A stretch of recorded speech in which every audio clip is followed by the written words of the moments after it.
Woo! What day is it? What time is it? It's okay. We're like, we're down to the wire. We're like halfway through our film shoot for all of our incredible new film content for This Is It. We are at Culver City Sound Stages. In fact, this is the home of Thriller and Smooth Criminal. This is where Michael and his wonderful, talented, creative team and dancers did those two incredible works of art. And we're now here doing new film content for the show.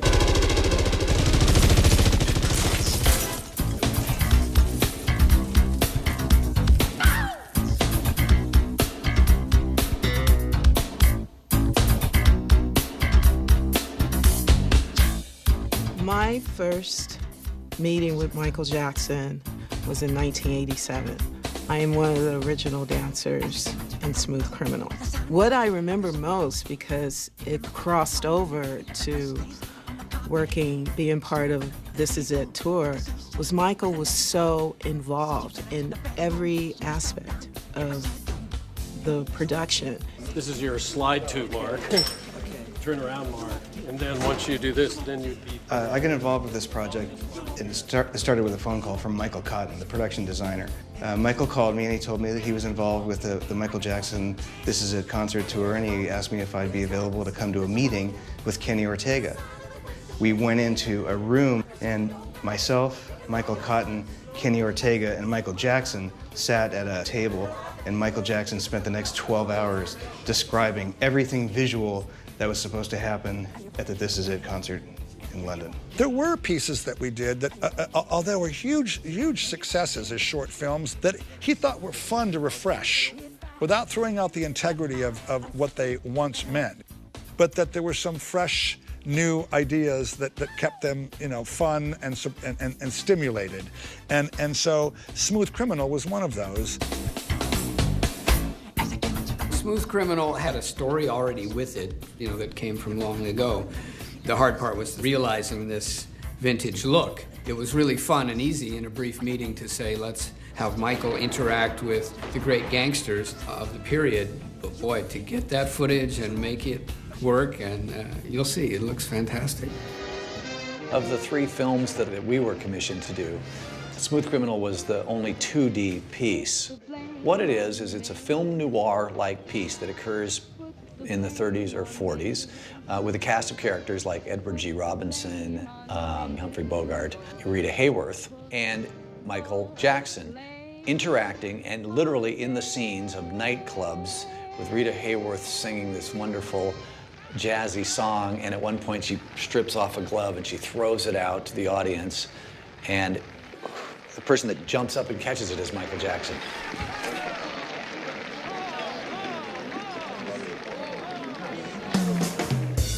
The vision was to put him in with all of the original gangsters. So the first challenge was to find the footage that Michael Jackson would be shot against. We would try film after film and public domain, and we would try everything possible, and we'd finally get something that kind of worked. And then there would either be a creative note from Michael or Kenny that's, hey, we really don't like that because you changed that. Why do you still have that there? It's just in the wrong place.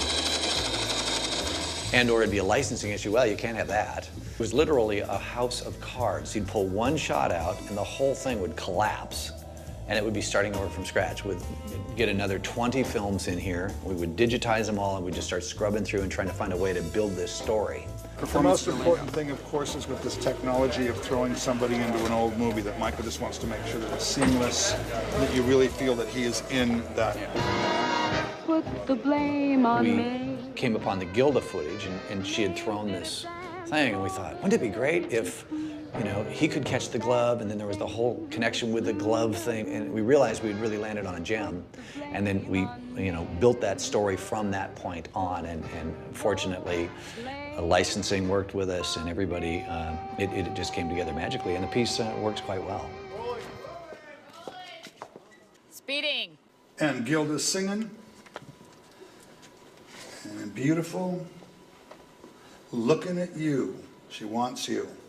She takes off that glove and she throws it to you. So we're placing him in the scenes, and then of course cuts with Bogart looking at it and back with Michael looking at him. And so we placed him in this very interesting scenario that ultimately is about gangsters chasing gangsters, to coin Kenny's term. And cut. That was a good one. Let's cut. Clearly, Michael's the guy that catches the glove from the pretty girl, and the other guys don't like it, so the chase is on, and then they, you know, run outside, and there's shoot 'em up scenes and down alleys.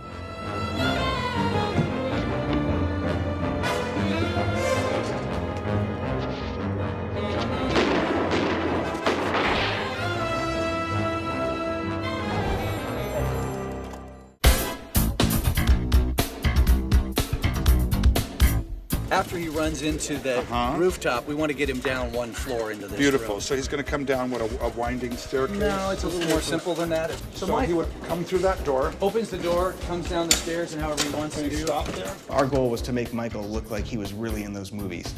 Rolling. And the way we do that is through shooting him in a manner that matches into the action of the film.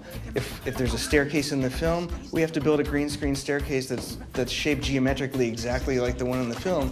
So we really had to go to great lengths not only to find these clips, but then build the sets that would enable Michael Jackson to do the exact same action as the character in the movie. Right. Okay. At one point, he was going to jump through that plate glass window, which did involve originally a stunt where we were going to have him jump off of, you know, just a 4-foot riser, probably onto a pad. But we chose at the end not to actually even let him know we were going to do that, because Kenny knew for a fact that he would insist on doing it, and nobody wanted Michael to, you know, run the risk that he might get hurt. The recoil from a .38, which is what this is pretty slight for a guy who used it. It's going to be more like... Michael Jackson was a very detail-oriented person, and he would hone in on the details on set. He doesn't miss a thing. He sees everything. You know, Michael was very savvy. He had done so many films, as you know, over the years that, you know, he kind of knew everything. It was interesting. He knew what each department head did and all of that. And, Coordinator. Is he just here to safety in case anybody trips or anything? you know, Michael's a filmmaker. You know, really, he is a storyteller. Had he chosen to direct films amongst the many talents he had, he probably would have been a very talented director. Hey, Mickey. If Michael goes like this, put your hands up. Michael really had the vision in his head, and it was up to us as the producers carrying out that vision to realize it in the manner that he described it. He was a very good communicator. He was really able to describe these visions in a manner that, you know, gave you a real sense of what it was he was looking for. He was concerned about the lighting and the sets and the movement, and it was just amazing to watch him be invested and involved in the project. Okay, Bruce? Yes, sir. Rehearsed and Michael was great. We can do this. Are you ready to shoot? Yep. Okay, guys, let's shoot this up. All right, here we go. Ready? We are rolling.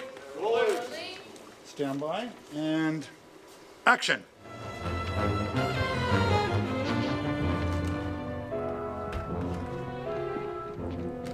Bogey. What do you want me to do, count 3 like they do in the movies?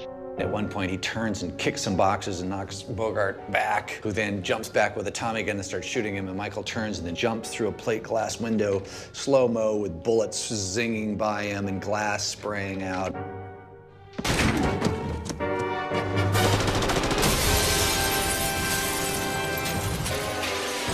On the tour, we'd be seeing this on this 100 by 30-foot screen.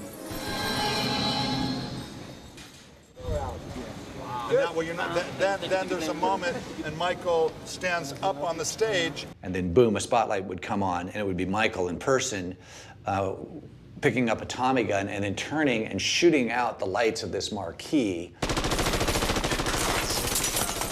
all sizzles for a minute, and then it reveals Smooth Criminal.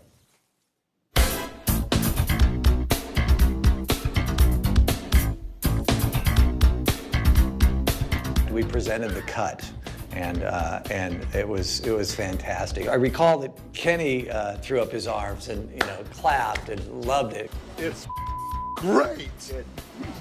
Oh, you can't say.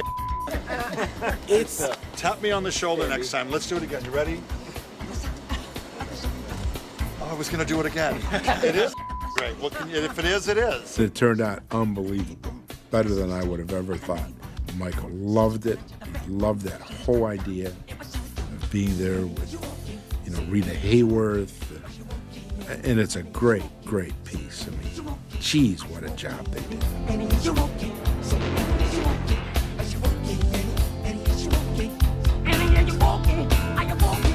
Michael Jackson more or less created the music video genre.